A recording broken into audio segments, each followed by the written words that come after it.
Paul Wade's isometric manual, single progression refers to a training method where only one variable is progressively increased over time to enhance strength or muscle mass. This variable is often the intensity or resistance used in the exercise. Here's how it works. When we talk about what needs to be increased, usually it's the weight. When we apply it, each session we are going to aim to lift heavier weights while keeping the number of sets and repetitions constant. In the case of isometrics, increasing the force applied during an isometric hold while maintaining the same duration and number of repetitions. For example, if we are holding a plank, we would progressively increase the tension or the force exerted in the plank position each session. What this is going to do is, by simply focusing on that goal, it's going to make it easier to track the progress, and it's really good for beginners to progressively build strength without overcomplicating the routine. However, in my opinion, if you've been involved with isometrics or lifting for over 90 days, double progression is where it's at. Let me explain. Double progression is a more advanced training method that involves increasing two variables to enhance muscle strength and hypertrophy. Typically, these variables are the number of repetitions and the resistance used. Here's how this works. When we're talking about variables increased, it's both resistance and repetitions. And when we apply it, we first aim to increase the number of repetitions within a single set range. Once we reach the upper limit of this range, we increase the resistance and start again at the lower end of the repetition range. For example, in isometrics, if we start with the isometric hold for a certain duration and gradually increase the hold time until we reach the target duration. Once this new target is reached, we increase the intensity, for example, by using additional resistance, and reduce the hold time,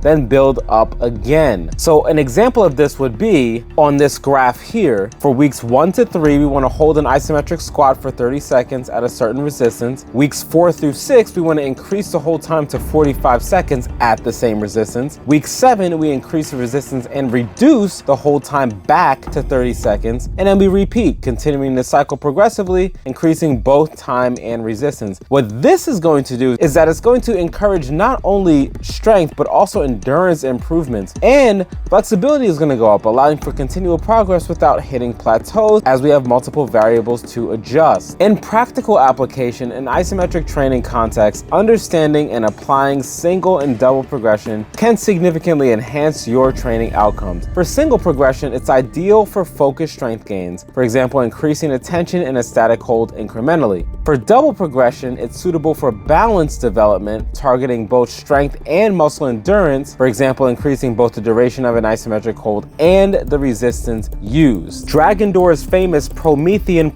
Mark II, and 6x6 routines all use double progression. And if you'd like to perform the Promethean exercise routine by Dragon Door, here's a link here to that video. It's a follow along and it's really good, but it will challenge you. If you're up for the challenge, we'll see you there.